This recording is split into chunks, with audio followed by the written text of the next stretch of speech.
To read the Bible in a year, you need 30 minutes to listen or read and 5 days each week. Join us here at St.Andrews for Bible in a Year.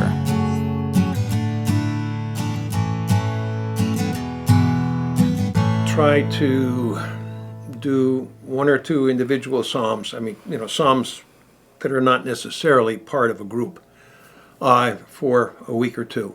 And then for whatever period of time, 4, 5, 6, 7 weeks, depending on the group of psalms, take a group of psalms that are related.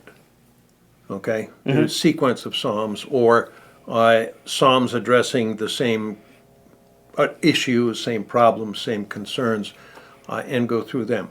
I like to try to strive for variety, if you want to call it that, in terms of the tone, the psalmist's situation, state of mind, physical state, so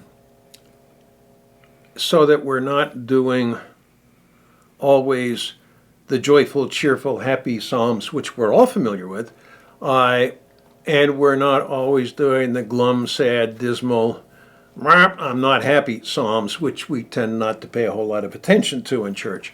They're all very much a part of the matrix of the Psalms. And the thing that I find most attractive about the Psalms is, it's been said many times, it's the one book of the Bible that was actually written by people, not as apostles, not as prophets, not as historians. Just, here I am, God, why is this all happening to me? Or thank you very much for what's happening to me. Take your pick. The class, as I try to run it, or I shouldn't say run it, the class as I try to sort of guide it, is essentially threefold each week. We start with the psalm that we're going to be reading that week, and I have the group of people attending read the psalm. We go through, somebody will read the first 3 verses, then the next 4, then the next 3, then the next 4. Right. Whatever is appropriate to the psalm. And then we start with what are their questions, observations, thoughts about the psalm. And then we go back and look much more closely at the psalm, going usually verse by verse or phrase by phrase, sentence by sentence through the psalm, turning very often to several sources of commentary on the Psalms, because some of the Psalms are extremely deep in terms of the symbolic, metaphorical, historical elements that are suggested by the Psalm in its wording. Others are much simpler, much more straightforward. But when you get into one of the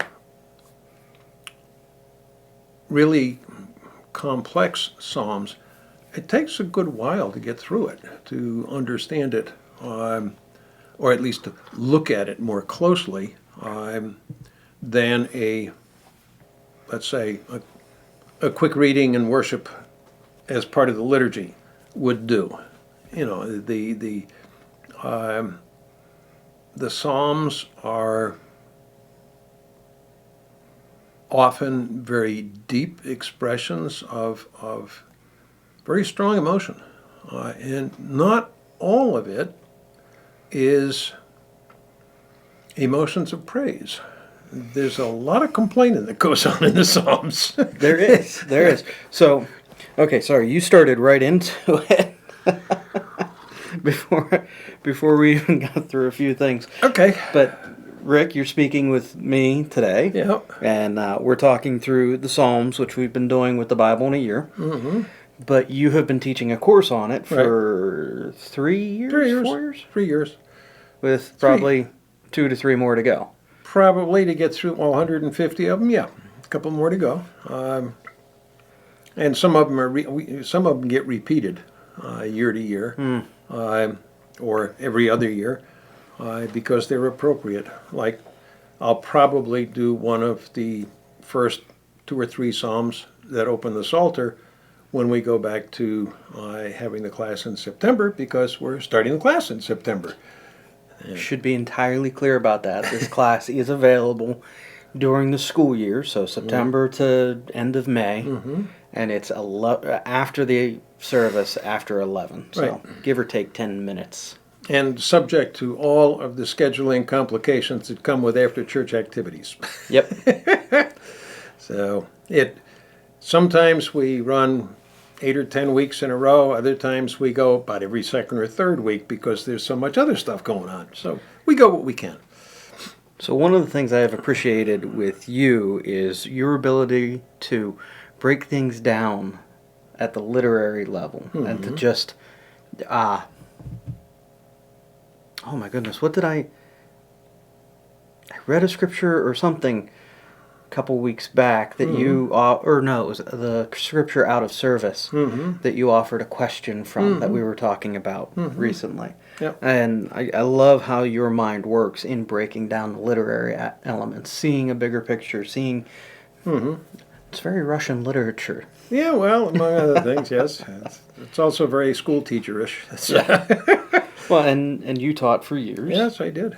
So this is right in that vein of your work. Which is one of the reasons I enjoy it. I also enjoy it because of the people who participate in it. They're willing to take part in the class. When I go around and I ask questions, they come up with their ideas and thoughts and whatnot, and they contribute to what goes on in the class. It's not a lecture. It's more of a discussion, but it's a focused discussion. Here's the text. This is what we're going to look at now. What do you think of this? And go from there. So I didn't give you any premise on breaking down a particular psalm, but is there one that you have a love for, an appreciation for? Well, the obvious one is the 23rd Psalm. For a couple of reasons. One, it's extremely familiar. 2, it's very comforting. And 3, it is a psalm that the Wednesday evening Bible study class went through very carefully a year or so ago with Ken Grice. And the text that we used was a book called A Shepherd Looks at the 23rd Psalm. Oh, yeah. The text was written by I assume he's clergy, but I'm not sure. But anyway, a person who had been, at one point in his life, a shepherd, and therefore could look at the psalm from the real point of view of, okay, what does this mean in terms of herding sheep, not just herding people, and basically how sheep are essentially thoughtless and guided by things other than intelligence, hunger. That is one of the kindest descriptions I've heard it described as how a pastor describes sheep. Yes, but that would be one.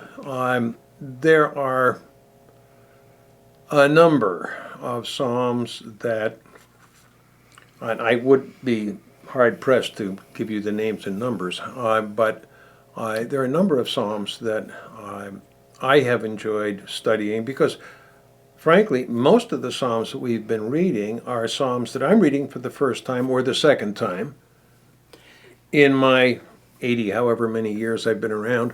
So it's not as if I'm coming from a well-prepared teacher's catalog of stuff that I've done before. So in that statement, though, I would also, defend you a bit because I've gone through the Book of Psalms cover to cover a couple times, and there's still new in it every time. Oh yeah, no question about it. Yeah, one of it was a beautifully hard moment, but my grandmother had dementia, and I was one of the people that she connected with, felt safe with. So I would sit with her and read Psalm 23. And this is that moment where reiterating that point that you had, the Psalms are very human. They're very real in the emotion and everything. Right. And so reading Psalm 23 with my grandmother, I could see how the different verses brought her to different points in her life. And it was very much a journey for her, even to the end. And there was a peace in that. An uncomfortable peace, but a peace. And that was a moment for me that I started seeing it more in that humanist side.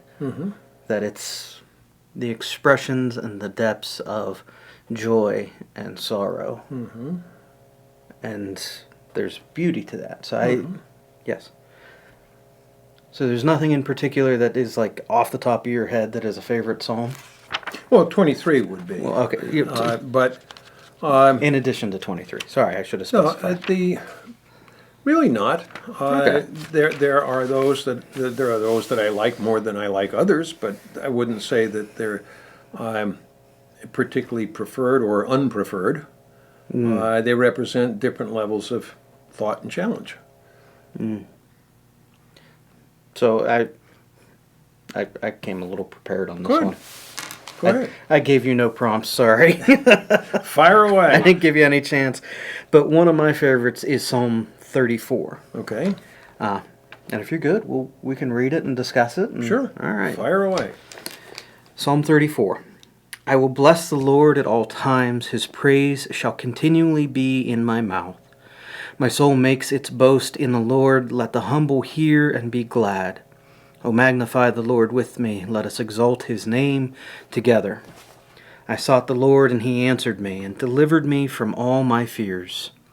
Those who look to him are radiant, and their faces shall never be ashamed. This poor man cried, and the Lord heard him, and saved him out of all his troubles. The angel of the Lord encamps around those who fear him, and delivers him. O taste and see that the Lord is good. Blessed is the man who takes refuge in him. O fear the Lord, you his saints, for those who fear him have no lack. The young lions suffer want and hunger, but those who seek the Lord lack no good thing.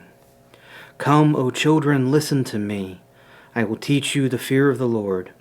What man is there who desires life and loves many days, that he may see good? Keep your tongue from evil, and your lips from speaking deceit. Turn away from evil and do good. Seek peace and pursue it. The eyes of the Lord are toward the righteous, and his ears are toward their cry. The face of the Lord is against those who do evil, to cut off the memory of them from the earth. When the righteous cry for help, the Lord hears and delivers them out of all their troubles. The Lord is near to the brokenhearted and saves the crushed in spirit. Many are the afflictions of the righteous, but the Lord delivers him out of them all. He keeps all his bones, not one of them is broken. Affliction will slay the wicked, and those who hate the righteous will be condemned. The Lord redeems the life of his servants. None of those who take refuge in him will be condemned.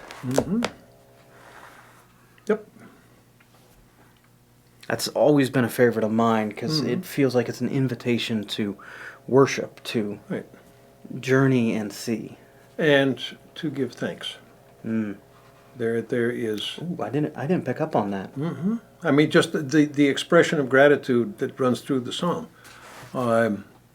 His Yeah. stating, the eyes of the Lord are toward the righteous, and his ears toward their cry. The face of the Lord is against those who do evil, to cut off the memory of them from the earth. When the righteous cry for help, the Lord hears and delivers them out of all their troubles. The Lord is near to the brokenhearted and saves the crushed in spirit. An assurance of the Lord's presence, the Lord's care, the Lord's concern for the individual who is faithful. And you know, this is one of the things that does run through most of the Psalms, is that kind of assurance, even in the grumpiest the Psalms, and there's some pretty grumpy ones in there. Yes, there are. Yeah. Oh Lord, why have you done this to me, drat?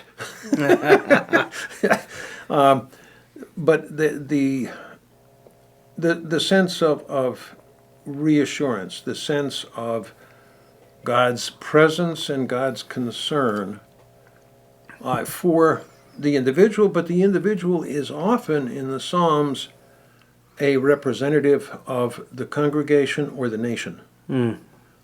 So that, whenever you see a psalm or like this one, let's see. Come, O children, listen to me. I will teach you the fear of the Lord. What man is there who desires life and loves many days that he may see good? Keep your tongue from evil and your lips from speaking deceit. Turn away from evil and do good. Seek peace and pursue it. This is instruction, not just to children. This is instruction to the nation. This is instruction to the congregation. Behave yourselves. Do what's right. And however hard we find it to do things that are right and desirable, we are constantly being cautioned, urged, prodded, kicked to do it. And the Psalms do this in many, many different ways. And in many of the Psalms, it sounds as though the psalmist, be it David or someone else, it sounds as though the psalmist is speaking to a person or an individual or a small group of people. But as you read the psalm, and particularly if it's in one of those groups that I was talking about before, where you have a sequence of psalms treating the same subject, you come to realize that it's not just me, it's not just Rob Cochran to whom the psalm is talking, but it is to the community, it is to the members of the faith, it is to those past and present. And there's a cyclic, eternal nature to it. Oh yeah. It's spoken. Well, this is one of the reasons why the Psalms are so much with us. It is, in one sense, eternal. I mean, this is conversation to mankind, or with mankind, not just with Luigi or Charlie or Susan. Yeah, you have a multitude of psalmists. Right. But it's also the state of our own heart cries in the ages. Mm-hmm. And the fact that people have been reading Psalms for what, 2,500 years? It's been a while, or thereabouts. Who knows? Could be 3,000. And yet, despite the fact that the Psalms, many of them are thousands of years old, they still speak to the human condition today. That is what I find to be one of the most compelling reasons for reading and studying the Psalms, is that some of these people some of the psalmists preceded David, preceded the early psalmists. Right. Hello?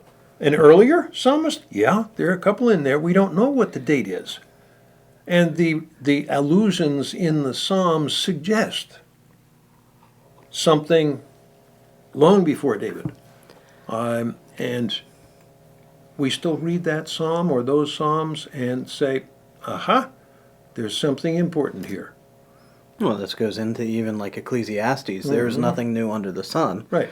And the range of emotion expressed in Psalms, it's not new. This is not the first time God has had someone angry at him, joyful with him, grieved by his works, celebrating his work. Right.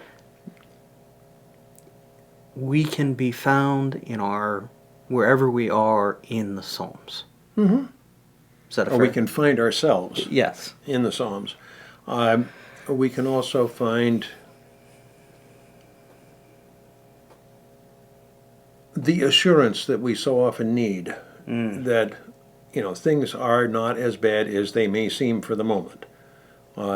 Read a psalm or two and find out how bad things can sound to a psalmist. That's fair. So, I mean, Psalm 119, the longest one. Ah, is we did that this past year. that's right. This is the one that goes through actually the The entire Hebrew alphabet. Right. Each of the 8 verse sections is a letter of the is a cued by the letter of the Hebrew alphabet, and it just goes on and on and on. And there are times when you read through that, you say, "Okay, come on, yeah, haven't we said this before?" But then you realize that the Psalms are also literary art. Many of them, not all of them, but many of them are literary art in which the artifice controls what is said. And Psalm 119 is one of them. The psalmist sets out to give a hymn, if you will, with each letter of the Hebrew alphabet beginning every verse of a section of the psalm, an equal number of verses. Okay, that's an artifice.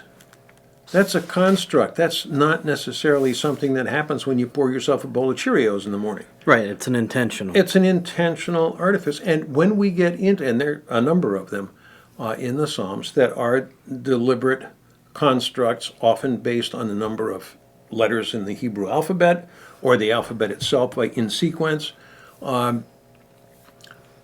When you impose, or when you take as the framework of the psalm that you're composing, whoever you may be, David or somebody else, Asaph for one, and you say, okay, my psalm is going to begin with the letter Aleph, the first letter of the alphabet. And it is going to go through in alphabetical order all the letters of that alphabet. And it's going to have the same number of verses for each section. It's going to have the same structure within those small pieces of a statement, a prayer, an expression of gratitude. And we're going to go through. I'm not saying that's what goes on in 119, but Right. in other words, the structure is imposed from without. And then the psalmist has to work with it. Right. And there are times when, even in the best of translations, some of the psalms get to the point of being, does that really work? Is that really sensible? Well, if you go back and you look at what the poet or the psalmist was attempting to do in the original language, and why he was attempting to do it, then you realize something else about the psalm. That, okay, it's artificial. It is something that's going to pose an intellectual challenge to the person writing the psalm to follow a structure that was imposed from outside. Well, okay, so that's one of the interesting things. When I took Hebrew, we worked in a majority of the Old Testament, but when it came to Psalms, the professor said, okay, this is poetry, Yep. this is music, Right. and these are all kinds of other structures that basically throw the language rules into all kinds of curves. So, Chaos, it's good called. luck. Chaos, it's called. Yeah, so, and there is a beauty to that, Yes, there because is. again, sometimes what is our ability to express is even jumbled in English. Oh, yeah. But we can find ways into that with poetry, with that even throws curves into the English language. Well, that happens in all languages. Yeah. And this is why we have so many different translations of the biblical texts, because particularly the poetic texts, what is said metaphorically in one language is often not directly translatable into another language because the metaphor changes. And so when you're translating, when you're translating from Hebrew or from Greek into English, or Hebrew into Greek and then into English, and you have a metaphor in the original in the original Hebrew that works well in its own context, but when it gets translated into Greek, something changes and the context doesn't work the same. And then you go from there to English, and you say, "What is this? What are we doing?" You mean this is one of my favorite examples to use, Okay. especially with the youth. Yeah. See how far this gets you Yeah. in life. Behold, your hair is like a flock of goats leaping down the slopes of Gilead. Yep. Your teeth are like a flock of shorn ewes that come from the washing, all of which bear twins, and not one among them is lost. If you are a pastoral, in the original sense, pastoral, dealing with pastures and caring for animals, it works. It does. So But- that's Song of Solomon 4, and there's Yeah. a whole... Oh yeah. Well, and Terrifying. Proverbs the same thing. Well, yes, Yeah, but and- Song of Solomon's is fun because then you can also get an image of that. Yeah. And the kids are like, no, that's not even a measure of beauty today. Right, it's not, But- because what has changed, well, largely one of the things that has changed, of course, is culture. Yes. And the, what should we call it, the attributes, the powers, the qualities of culture that have developed over the centuries that didn't exist. Like that thing right there. He's pointing to the camera. I'm pointing to the camera, not to you. But just we see it in technology all the time. And what are we arguing about today? AI. Yes. Is this going to doom the human race? There are people out there who are saying we've already committed suicide because we've invented AI and we are no longer capable of controlling it. Okay, I don't know, but people are saying this. Well, similar things were said even in the Industrial Revolution. Of course they were. With the increased automation, and Right. this is going to kill society because jobs. Right, and the same thing was said when windmills were invented. You didn't have to draw the water out of the well yourself. Something else could do it for you. Oh, that's going to change the world. The problem with going from one language to another is almost 95% of the time is on the suggestive, symbolic, metaphorical level of language. The literal level is usually not too much of a problem, as long as you are literal and you don't take the number one to have a poetic or symbolic significance. As long as you take the verb to love as expressive of a human emotion only and not of a divine relationship. Okay? I mean, once you start getting into metaphorical interpretations of language and you move from one language to another, the metaphors don't follow. So there's another great example. Sorry, love. Yeah. My father brought this up when we were down visiting with him and Mum this weekend. Of Hebrew has one word for love, and depending on how it's conjugated, depends on how it's used. But then you get into Greek, and Greek has 3 forms. Yep. And just that concept of what love is, even expressing it, is so complicated in language. And you have to have the context of who's saying it, where, why. Where, why, when, and how. And, I mean, in Russian, there are expressions in Russian that have only one form in Russian, but they have multiple forms in English. There are expressions in English which have only one form. I like you. Okay? Well, in Russian, they've got 5 different verbs to express like. Okay? We use one verb. We don't often say, I adore you. I mean, it's there, but we don't use it that much. And the same kind of problem goes through with any change of language. Right. Even any change of dialect within a language. Oh, true. Okay. Yeah. Pittsburghesians. And whatever whatever you want to use as street language. you just think of what happens to the language that's out on the street, particularly in big cities, Yeah. where you have a blending of cultures. Take New York. Take it as far as you can. Take New York.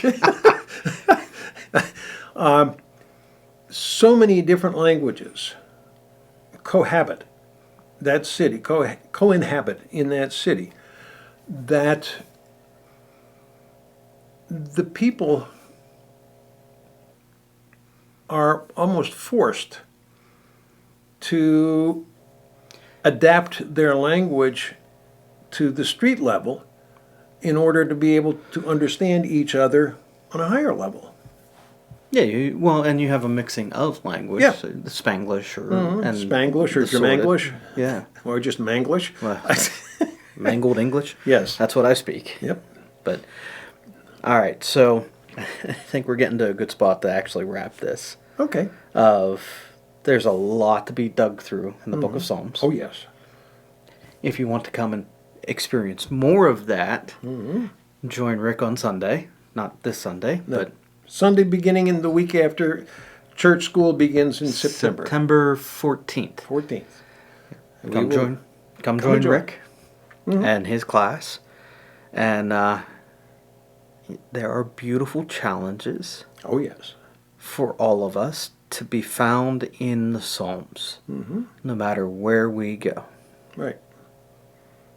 Yeah.